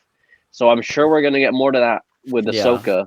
See, like, if we get Grogu in Bad Batch season 2, it's over. It's over. That's going to be awesome. What if the Bad Batch rescued him? I'm just kidding. I know that. Yeah, we need more. Okay, I tweeted so about like, this what earlier. if it was actually Clone Force 99 actually, that snuck in? What if it was actually Mace Windu? Oh my God. But I think earlier, but we need more. That would actually like be kind of 2015 to 2017 levels of speculation. Y'all remember the Snoke theories? Oh, we got to bring that kind of shit back. Theories. Yeah. That made fan interaction, like fandom People interaction. were kind of like so much ironically being like, "What if Kino jumps off the thing and gets a dent in his head and becomes Snoke?" But like those were legit theories we had back in the day. Like literally fishing him out of the water and being like, that's why he's all wrinkly. He's just still waterlogged from like 40 years earlier. Do you remember the little bit where because Mark Hamill wasn't in any of the promo for The Force Awakens? Do you remember just where he was Kylo? Yeah, where Luke was Kylo. Yeah, Luke was Kylo Ren. Yeah. And I was like holding my breath during The Force Awakens that wasn't going to be the case, and thankfully it wasn't. And we showed Adam Driver's beautiful poofy hair, and I'm like, okay, we're good. We're good. I remember like when we went to see The Force Awakens, like I went to see it with my family, and my mum read a rumor that like. that Luke would only be at the end of the film. I was like, oh no, he'll show up partway through. Like they're not gonna leave Luke Skywalker until the end, and like and I remember like getting to the end and I could feel my mum like looking over at me like literally as the film ended. I was like, oh, okay, he is at the end then. And the movie ends. And we couldn't like stop joking about the fact afterwards that he didn't say anything. that he just stares. That's just it was just the funniest thing. Mark Hamill got paid millions of dollars. Remember that snippet he did with Kathleen Kennedy after, where she was like, "Into you, Mark," and he's just like, "Oh, I have lines. I'm just used to staring intensely." It's like doing his best Wednesday Addams impression. Yeah, like. Yeah. But I actually I want see. to I'm go actually, back to that era, man. It was Oh. so I fun. miss it was the a early it was days. it was a simpler time, yeah. But like I'm actually gonna 2014 to 2018 is just yeah. Oh, yeah. I'm actually gonna break rank though with you two guys, and I'm actually gonna say that I'm still very hyped for Ahsoka because like No, it's not that I'm not looking Yeah. forward to No, no, it. like, It's as just in yeah. I'm looking forward to the other shows more. Yeah. If that makes any sense. Because like I'm so excited for Mando Series 3 because I think there's I'm actually so excited for it. Hu Yang is like a big part of why I'm excited for Ahsoka because like I just I love Hu Yang. I'm a big David Tennant fan. Like Lucasfilm, if you don't get David Tennant back to voice Hu Yang, I'll be very upset.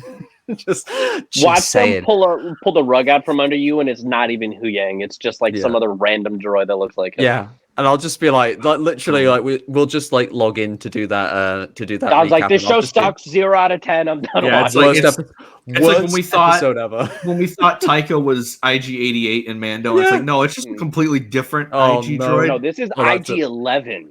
He's That's different. a very Or the not for LOM that was in Obi-Wan Yeah. Kenobi. To be fair, He's got a black IG-11 series for some reason. IG-11 is the goat. And little to be Leia fair. doesn't. IG-11 is much cooler than IG-88.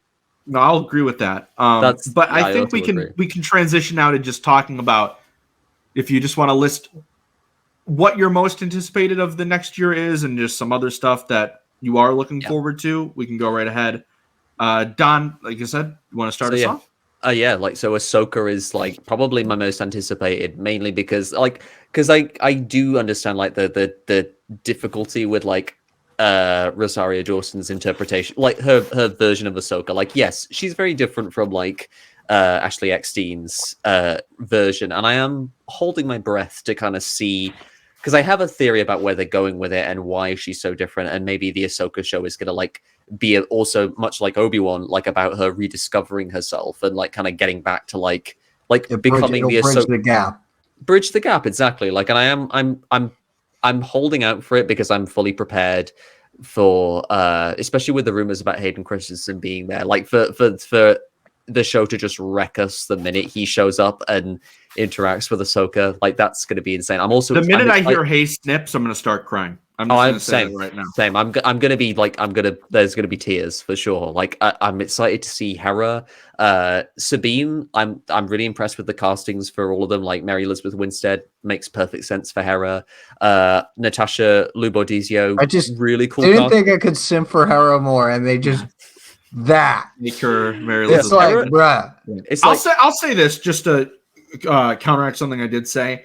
Everything I said about it not being animated, the Anakin stuff is the one thing where I'm like, no, I'm glad that's live action. Yeah, and that's and I almost wonder if that is the main reason they are doing it in live action, because they have Hayden back. Because they have Hayden back, and they have a chance to do that. I mean, like, it might not just be Hayden. Like, for all we know, Ewan could turn up. We all know how the much different eras of Ahsoka that they've talked about in flashbacks of having multiple actresses play her also really intrigues me. Exactly, because I want to see who they get to play her. And I want to see more. Apparently, of it's the what's the girl from House of Dragon? Oh, the one. Yes, the Targaryen girl. Yeah. Oh, isn't she there like 50 of those? I have no idea. I don't know. I haven't started this show yet. I don't know anything about Game of Thrones. What is a Game of Thrones? You haven't watched Game of Thrones? Oh, I've watched Game of Thrones. I haven't watched House of Dragon. No, you should watch House of Dragon. It will make up for Series 8, I guarantee. Okay. But like, so the Targaryens are like the Dragon clan, basically. There's like different. I don't need a lore. Got her? I appreciate it, but I don't need a lore. He said. Like, I don't give a fuck. So the Targaryens are like the Dragon clan, like that kind of thing. But yeah, it's Amelia Clark. That's all you. We'd be here for another 2 hours. Yeah, no, for sure. Yeah, but it's an intriguing prospect, Andrew. Yeah, like the who's the lady? I know who you're talking about, Jake, because I've seen like something.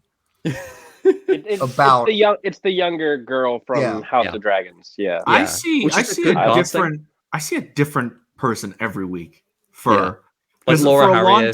Laura Harrier for a long time. Laura Harrier is just a fan cast, and like I think she would have been phenomenal as adult Ahsoka, but she's like 35, bro. She can't play 12-year-old Ahsoka. Yeah, agreed. I do agree, but also Mando Series 3 is really exciting. Like because I feel like there has been a lot of like you go on Twitter, you see a lot of like clowning on Dave Filoni and Jon Favreau, because I feel like the Book of Boba Fett maybe exhausted people a little bit with like the whole Mandoverse aesthetic, and I'm fully expecting.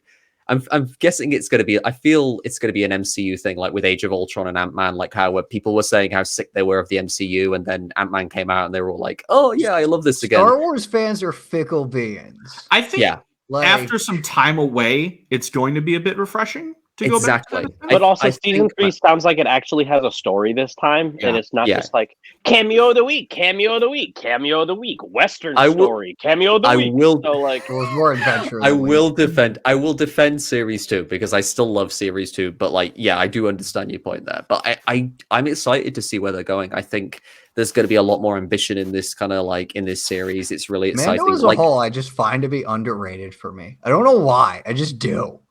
I mean, it's probably Like, every because time it's weird because I remember I watched season 1 in preparation for season 2, and I was like, that was fucking good. And I'm feeling I'm going to do the same with season 2 in prep for season 3. And I'm just going to be like, that was fucking good. yeah, I clown on it. I think it But, should like- be a lot better, but I still fucking love it. I really But like. every time I think about it in terms of everything else Star Wars, I'm just like, yeah, it's pretty good. You know, Yeah, I'm kind of the nothing same way special. where I watch it, I'm like, that's awesome. And then in the mid, I'm like, it was fine. It's but like, such like a hype show to me. Like, yeah, I feel like it's so much better as you're watching it, and then you kind of forget about it. fair. And I then, understand like that. Connor said, you rewatch it before new stuff comes out, and then you're like, "Damn, that's fucking awesome!" yeah. Yeah, And then you I mean, forget about it. And it's again, the I think part of that's show- just the way it's told. Forget about it. Yeah, it's one of the Forget about about it. It's one of the few Forget like about live action shows in my mind where I've watched an episode and been like, that wasn't. I didn't like that. But like, I'm gonna just tweet. It's also Forget just the so good. Mandalorian. Forget about it. I about should it. tweet that out. No context. oh, that's great. but as for me, I'll just go with the 3 that I'm really looking forward to the most. So I'll put Skeleton Crew at 3. We don't know anything about the show except Jude Law, but I just something That's about enough of a it just reason. intrigues me so much. The Stranger Things in space that they've described it as, or the Goonies. I'm like, I want that. I want this. I'm just, even though it's in the Mandoverse, it doesn't feel like a Mandoverse show just yet. So that really intrigues me. And the fact that like we know so little, like we know more about Acolyte than we do about Skeleton Crew, and Skeleton Crew is coming out first. So just again, that intrigues me. I did a whole video on it on the channel if you want to check that out. Number 2 is Mando season 3. Again, I'm really looking forward to it. It's probably like the one I'm the most hyped for, but when I get to my number 1, you'll understand. I'm super hyped that we're going to get more like actual Mandalore stuff in this season. Mm-hmm. I'm really looking forward to the stuff with Bo-Katan. Looks so intriguing. I want to see these characters again. I just can't wait to see more Katie Sackhoff, yeah. man. Yeah. The fact So that we're not going to excited. have a certain someone in the show anymore is awesome. And then Who? yeah, exactly. And then there's just, again, really looking forward to it. Looking to see Din with the Darksaber, and just see how they handle the interlude that we had in Book of Boba Fett of like, how are they gonna like? Are they gonna ever like? Are they just gonna recap anything? Is Boba and Fennec, are they gonna be back in this? Like, who knows? I'm looking forward to it. And then number 1 for me is Vision season 2, just because I think it's gonna have the chance to be the most unique Star Wars we've ever had. Just for the fact that it's gonna have so many different studios from so many different countries and animation styles in this season. I'm really looking forward to it. I love Vision season. I don't talk about Visions that much. Like, it's not on my mind that much, but like the Village Bride, the Twins, the Duel are some of like the most like batshit awesome Star Wars that we've ever had. Village Bride is top 5 favorite Star Wars for me of all time. So to Top get that 3 again, for me. and Wait, when and did then Visions come out? 2020. 2021. Was I it 2021? I thought it was 2020. Was it 2021? It was I thought it was 21, like- I think. Was it? I think it was 2021. 2020 was just honestly, Mando I season don't remember 2. Yeah, fucking it was. years 'Cause I think- anymore. I think 21 2019 was- to now is yeah. a blur. I think 21 was Bad Batch and then Visions in the fall, and then we had like 1 episode of Book of Boba Fett at the end of the year. Yeah, So it's like it's coming out in 2021, the last my- day of the year, but it's coming out. Yeah, Visions Visions came out in weird. 2021. Yeah. So I'm hyped for it. I feel like it's been a long time, and I hope we get some continuations of some of the stories that we had in season 1, while also getting some new stories. But also special mention to Jedi Survivor and the Inquisitor novel Rise of the Red Blade, because Connor, I think we know what your most anticipated is. Yeah, sir. Jedi Survivor / Battle Scars. They go together. And High Republic Phase 3. Yeah, that's it. Real quickly, I should have said High Republic. Yeah, I should have said Phase 3. Yeah, THR. that's my number one. Like, Yeah. Real quickly, Connor, because you really mentioned- want them to get that bastard Marky on row. I want him to suffer. Because I'm curious, because you said Edge of Balance got on like mid-recording session. What did you kick off the list to put Edge of Balance on? Love this. So my original list was from 5 to 1. Tales of the Jedi, Andor, Kenobi, issue 20 of the Star Wars run, and the High Republic comic. And then it just went, and it just kind of changed. And then I took out Tales of the Jedi, moved Kenobi and Andor down, and put Edge of Balance at 3. And then I was like, nah, this was actually pretty fucking good. So I'll move it to 2. Last minute surprise. And you had Into the Dark in there very briefly, but that was I actually no. I didn't. It was actually not on my list. I just wanted to make sure because I just forgot when it came out because 21 Phase 1 from being in late 21 to early 22, it kind of blurred together. Yeah. Yeah. The Dark might have topped if we did this last year, it might have topped. Yeah. It probably would have topped mine too. Actually, no. Into the Dark would have been at the top of mine. No, it wouldn't have been for me. Issue 1 of the High Republic. I mean, it would have been the Rising Storm, I think, for me, because of just I think Rising Storm would have been issue 1 clears. Yeah. Everything. My unpopular opinion is that Rising Storm tends to be lower on my High Republic Phase 1 rankings. I still love it. It's that's great. with Fallen Star, but I just think it's a little overrated. I need to reread it. I'm like that with Out of the Shadows. It's fine. I got to that book. I was like, Out of the Shadows at all. It's all right. It kind of drags. It drags a lot. It's drags, and Reeth and Comac are not Reeth and Comac. That's Keith and Romac. Keith and Romac. Jesus Christ. That's Jake Skywalker, actually. Jake Skywalker shit. Not my Luke Skywalker. Yeah. This man just renamed characters. Did y'all remember when my Twitter username was Jake Soywalker because I kind of took that name back from the Dude Bros? And No, I had people blocking me thinking that I was serious about it. They thought I was serious. They're like, oh, you're just an alt-right. I'm like, it's a fucking joke. I feel like that happens with you a lot. I forgot about that. I think that you're just a right. Twitter is where satire goes to die. I miss that name now. Damn. Yeah. All right, Mr. Soywalker. You said Phase 3. What else are you looking forward to before we get out of here? Phase 3, Mando Season 3, which might surprise a lot of people because, again, I clown all over the fucking show. But I do like it. I make fun of it because I like it.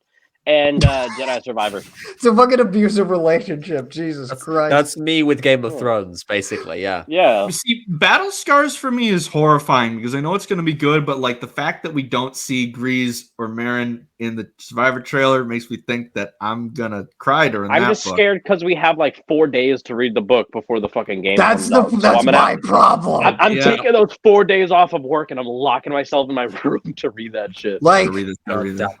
I'm screwed. I literally haven't finished Path of Deceit, and that came out in October. Do you think I'm gonna finish a book in less than 6 days? I thought I was taking a long time because I just finished Convergence a couple days ago. It's not really because the story, obviously I'm at the end and the end's starting to pick up, but I get so distracted. That's my problem. I feel listen to the audiobook while you read the physical book. It'll force you to be paying attention. That worked for me with my reread. I feel like that'll worsen it for me. Mm-hmm. That'll worsen it. I feel like that'll worsen it for me. Yeah. I'm not even kidding. I tried to do audiobooks one time and just I actually did try to do that. Audiobook while reading it. I couldn't do it. It just I was just like, what the fuck? All right. So with that, I think we can wrap things up. Thank you for joining us for our best of 2022 episode and a little tidbit into what you can expect for 2023. So where can everyone find you? Don, start things off for us. So you can find me on Twitter for however long Twitter is still standing. I was surprised Twitter made it into 2023, to be honest. But yeah, you can find me on Twitter at Donovan Mead, where I tweet a lot of stuff. I tweet Doctor Who, Marvel, Star Wars. A bit of Wednesday stuff as well, because Wednesday on Netflix, good show. Jenna Ortega, good, really good actress. But also, yeah, you can find me on Hive at Donovan McComish. You can find me on Instagram at Donovan_McComish. And you can also find me on sweditor.ig.com, where I write articles. And I'm also part of I'm also one of the story writers for the SWE fiction. Which is basically a collection of Star Wars fan stories that are linked by a shared continuity, and we try to stay within what's already been established canon-wise, mostly. Although we do occasionally like to bring in some stuff from Legends. My story, Scars of War, brought in a character from Legends, Sharkoon, who is Plo Koon's niece. She's really cool. That story basically followed Sharkoon and a clone trooper called Blister, who both survived Order 66. And it's just about them living through the trauma of that. If you like the Obi-Wan show, maybe check it out. I had a lot of fun writing it. Jake did a killer job with the artwork. I have to always shout that out because that artwork, man, just so good. All right. Connor, how about you? Twitter and Hive, both at Depa Banana. You can find me co-hosting on the Nerd Academy podcast with my other podfather, Jared the Dark Jedi, specifically our Star Wars show, Knights of the Nerd Republic. We got some cool stuff in the works there that I hope pays off. Where else? No, Instagram, ConmanJFO. I never use it, but except for messages, that's it. Where else? I feel like I'm missing something besides TikTok. SWE. You got a TikTok, right? I don't use TikTok. All right. These are just to browse. That's it. I've posted maybe 3 videos. One of them was just a Fallen Order quiz that I aced. One question was actually really hard. That I aced. One question was actually really hard. It was how many planets are featured in the game. And I almost said 5, and I was like, wait, Bracca and Nur. So it's 7. That was actually the hardest question on there. Everything else, stupid easy. Nur comes in right at the end, so it's very easy to It didn't come in right at the end. It was in the middle of the pack, so it was easy. Oh no, I just mean Nur as a planet, in the game, it just comes in right at the end. No, for sure. SWE. Yes, you can also find me at sweditor.ig.com/fiction. I don't have any stories yet. I'm on the story group. We do stuff. It's cool. I work with I can't speak. You work with Kenobi. I work with this guy and this guy to create a connected universe of Star Wars fan stories. We got some cool stuff. The story that's coming out, I think, fairly soonish. I don't really know. Austin literally just texted me about something, so I got to read that. It's called The Hidden Kyber. It's set shortly after the events of Fallen Order, and it stars Sir Junda and Cal Kestis, and it probably comes out this month, but I don't know. Beautiful. Jake. Yeah, so you can find me at Jedi Jake __ on Twitter, Hive, and Instagram now. I'm on all 3 of those. Mostly Star Wars bullshit, but yeah. And as the previous 2 have mentioned, we're part of the Star Wars Editor Fiction. I recently had a short comic come out called The Day the Sky Turned Green. The Death Star shows up on Alderaan and shit goes bad. Y'all know how that goes. And it goes bad with Connor. A twist. It does go bad with a twist. But yes, same as Connor, we have a fun initiative that should be starting to roll out pretty soon. I have 2 stories coming out from that. One is called Solo's Heart. It is about Kylo Ren, and he is very emo about his past and all that shit. And the other one is called Danger Squad. It's about a bunch of characters who like are not very typical Star Wars kinds of characters, and they basically kidnap a couple of senators right as the First Order decides they're going to take over the galaxy and destroy Hosnian Prime, and shit hits the fan a lot. So there's that. Yeah. Very nice. As for me, you can follow me on Twitter, TikTok, and Instagram at Starlight Andrew. You can also follow the podcast on Twitter at For the Repub Pod and on Instagram and TikTok at For the Republic Pod. You can follow us on YouTube for the Republic Podcast. We're trying to get our stuff growing on there. You can find the sexy video versions of all the episodes, including our first Bad Batch recap that we dropped last week. Me and Jared, Connor's two pod dads, talked about the Bad Batch for a little bit, and we'll have our Bad Batch recaps every week on the channel. Probably next week, we're going to be restarting our Clone Wars stuff, so we'll be tackling the end of Season 1, getting into Season 2. And we have a lot of fun stuff planned for 2023. We're getting the Blue Shadow virus, baby. Blue Shadow virus? Blue Shadow virus. I feel like we've ended the last 5 episodes of us being like, yeah, so Blue Shadow virus is coming next. Blue Shadow virus. And we're going to get to the MVP of the episode, Blue Shadow virus, Peppy Bo, nobody else. She no rules. one else. Absolute queen.